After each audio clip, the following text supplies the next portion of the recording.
लोक आस्था का महापर्व छठ के मधुर गीतों की मधुर धुनें बाजार से लेकर छठ घाटों तक सुनाई दे रहे हैं।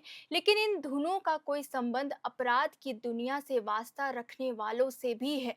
हैरान हुए ना आप? लेकिन सच्चाई यही है। नहाए खाए, खरना, संध्या अर्घ और फिर अगली सुबह प्रातः अर्घ के बाद पारण यानी 4 दिनों के इस महापर्व को आज जब बिहार, झारखंड, उत्तर प्रदेश समेत कई देशों में मनाया जा रहा है, तो क्या आप जानते हैं कि छठ पर्व का आयोजन झारखंड के कई जेलों में भी हो रहा है? यानी राज्य के विभिन्न जेलों में बंद कई ऐसे कैदी हैं जिनका वास्ता अपराध की दुनिया से है। आपराधिक घटनाओं में वह शामिल रहे हैं, लेकिन छठ पर्व आते ही इसमें रम जाते हैं। जी हाँ, लोक पर्व छठ के गीत राज्य के 10 जेलों में भी गूंज रहे हैं। जेल की सलाखों के पीछे 56 कैदी इस साल छठ के अनुष्ठान को पूरा कर रहे हैं। इसमें 25 महिला और 31 पुरुष शामिल हैं। सभी बंदी पारंपरिक तरीके से भगवान सूर्य की उपासना करेंगे और जेल की परिसर में ही विशेष रूप से बनाए गए तालाब में अर्घ देंगे। छठ व्रतियों का सहयोग जेल में बंद अन्य बंदी भी कर रहे हैं। जेल आईजी सुदर्शन मंडल के मुताबिक जो कैदी छठ पर्व को कर रहे हैं, उनकी मदद के लिए जेल प्रशासन पूरी तरह से तत्पर है। उन कैदियों को विशेष रूप से पूजा सामग्री, नए वस्त्र और भोग प्रसाद आदि उपलब्ध कराया जा रहा है। महिला बंदियों के लिए नई साड़ी और उनके बच्चों के लिए नए कपड़ों की व्यवस्था भी की गई है। जेल आईजी ने कहा कि छठ आस्था से जुड़ा पर्व है। यह सिर्फ पूजा नहीं, आत्मशुद्धि और समर्पण का प्रतीक है। बंदियों की श्रद्धा देखकर गर्व होता है कि आस्था की लौ सलाखों के भीतर भी चलती है। जेल आईजी के मुताबिक कुल 56 बंदी इस साल महापर्व छठ का व्रत कर रहे हैं, जिसमें सबसे अधिक व्रती राजधानी रांची के बिरसा मुंडा केंद्रीय कारागार में हैं।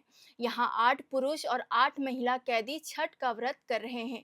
रांची के अलावा दुमका केंद्रीय जेल में 2 महिला कैदी व्रती है, जबकि केंद्रीय जेल हजारीबाग में 5 महिला और 7 पुरुष कैदी छठ मना रहे हैं। केंद्रीय जेल पलामू में 4 महिला और 6 पुरुष, मंडल जेल धनबाद में 4 महिला और 6 पुरुष, मंडल जेल चतरा में 2 पुरुष व्रत कर रहे हैं। बात मंडल जेल गिरिडीह की करें तो यहाँ 1 पुरुष, मंडल जेल पाकुड़ में 1 महिला और मंडल जेल साहिबगंज में 1 पुरुष कैदी छठ व्रत कर रहे हैं। मंडल जेल चास में भी 1 महिला कैदी व्रती है।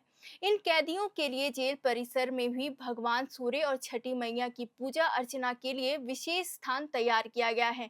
जेल अधीक्षकों की देखरेख से इन व्रतियों के लिए अर्घ अर्पित करने की विशेष व्यवस्था की गई है। अर्घ के दौरान किसी तरह की असुविधा ना हो, इसके लिए जेल परिसर में समुचित प्रकाश और सुरक्षा की व्यवस्था भी की गई है। जिला प्रशासन और स्थानीय समितियों के सहयोग से जेल प्रशासन यह सुनिश्चित कर रहा है कि व्रतियों को किसी प्रकार की परेशानी ना हो और वे परंपरा के अनुरूप पूजा कर सके। हर जगह जेल अधिकारियों ने छठ पर्व की तैयारी को लेकर पूरी तत्परता दिखाई है। जेलों में बंद ये व्रती भले ही सजा काट रहे हों, लेकिन उनकी आस्था और श्रद्धा में कोई कमी नहीं है।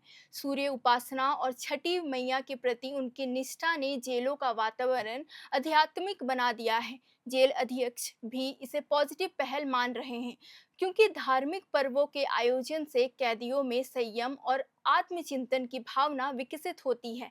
4 दिनों तक चलने वाले इस महापर्व में कैदियों के उत्साह और अनुशासन के जेलों को भक्ति के केंद्र में बदल दिया है। इधर झारखंड के जनप्रतिनिधियों के घरों में भी छठ का माहौल खूब नजर आ रहा है। मुख्यमंत्री हेमंत सोरेन ने राज्यवासियों को छठ की शुभकामनाएं दी।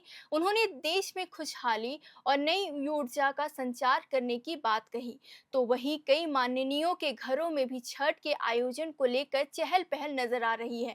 आइए आपको कुछ ऐसे माननीयों के नाम बताते हैं। पहला नाम है कोडरमा विधायक डॉक्टर नीरा यादव का, जो इस साल भी छठ व्रत कर रही है। दूसरा नाम पांकी विधायक कुशवाहा शशिभूषण मेहता का है, जो अपनी पत्नी किरण मेहता के साथ पूरे विधि विधान से छठ महापर्व का 4 दिवसीय अनुष्ठान कर रहे रहे हैं। तीसरा नाम सिमडेगा की उपायुक्त कंचन सिंह का है, जो सिमडेगा स्थित अपने सरकारी आवास में ही महापर्व के अलग अलग अनुष्ठान को पूरा करने में जुटी हुई है। इसी तरह रांची के विधायक और पूर्व मंत्री सीपी सिंह की बेटी निशा सिंह अपने पिता के रांची स्थित सरकारी आवास में छठ कर रही है। वह टाटा स्टील जमशेदपुर में कार्यरत भी है। कुल मिलाकर चाहे गांव की गलियां हो या जेल की दीवारें, हर जगह भक्ति, अनुशासन और श्रद्धा का माहौल बना हुआ है। झारखंड के जेलों में बंद 56 कैदियों का पारंपरिक तरीके से छठ व्रत करना इस बात का प्रतीक है कि आस्था की ज्योति किसी सीमा या परिस्थिति की मोहताज नहीं होती। बाकी आपको ये जानकारी कैसी लगी, कमेंट बॉक्स पर लिखकर बताएं। चैनल को सब्सक्राइब करें और देश विदेश की खबरों के लिए देखते रहें एयर नाउ।